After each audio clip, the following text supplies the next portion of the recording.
দেশের অর্থনীতি যখন উচ্চ মূল্যস্ফীতি, ব্যাংক খাতে তারল্য সংকট ও আস্থার ঘাটতির মতো চ্যালেঞ্জের মুখে, তখন প্রথমবারের মতো একজন ব্যবসায়ী দায়িত্ব পেলেন বাংলাদেশ ব্যাংকের গভর্নর হিসেবে। তাই প্রশ্ন উঠেছে, দেশের প্রথম ব্যবসায়ী গভর্নর কে এই মোস্তাকুর রহমান? মোহাম্মদ মোস্তাকুর রহমান মূলত পোশাক খাতের উদ্যোক্তা হিসেবে পরিচিত। তার জন্ম 1966 সালে ঢাকায়। পারিবারিক নিবাস নারায়ণগঞ্জের সোনারগাঁও উপজেলার জামপুর ইউনিয়নে।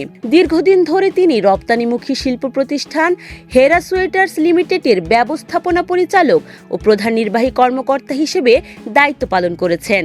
তৈরি পোশাক খাতের বৈদেশিক বাণিজ্য, কর্পোরেট ফিনান্স ও আর্থিক ব্যবস্থাপনায় তার 3 দশকের বেশি অভিজ্ঞতা রয়েছে। শিক্ষা জীবনে তিনি ঢাকা বিশ্ববিদ্যালয় থেকে অ্যাকাউন্টিংয়ে স্নাতক ও স্নাতকোত্তর ডিগ্রি অর্জন করেন।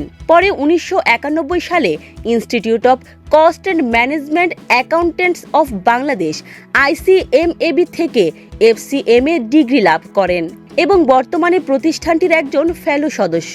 পেশাগত জীবনে তিনি চট্টগ্রাম স্টক এক্সচেঞ্জের বোর্ড সদস্য হিসেবে দায়িত্ব পালন করেছেন। পাশাপাশি ঢাকা চেম্বার, রিহাব ও আটাব সহ বিভিন্ন ব্যবসায়ী সংগঠনের সাথে যুক্ত ছিলেন।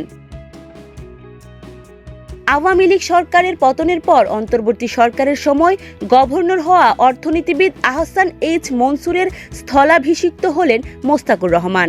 বাংলাদেশের ইতিহাসে ব্যাংকার, অর্থনীতিবিদ বা আমলার বাইরে এই প্রথম কোনো ব্যবসায়ী কেন্দ্রীয় ব্যাংকের গভর্নর হলেন, যা আর্থিক খাতে এক নতুন দৃষ্টান্ত। নিয়োগের পর তাৎক্ষণিক প্রতিক্রিয়ায় মোস্তাকুর রহমান জানিয়েছেন, ব্যাংকিং খাতে আস্থা পুনর্গঠনই হবে তার প্রধান অগ্রাধিকার। তার ভাষায়, ট্রাস্ট বিল্ডিং ছাড়া অর্থনীতিকে গতিশীল করা সম্ভব নয়। একই সঙ্গে তিনি সুদের হার কমিয়ে আনা, ঋণ প্রবৃদ্ধি বাড়ানো এবং শৃঙ্খলা জোরদারের কথাও বলেছেন। অর্থনৈতিক অস্থিরতার এই সময়ে একজন শিল্পোদ্যোক্তার হাতে কেন্দ্রীয় ব্যাংকের দায়িত্ব।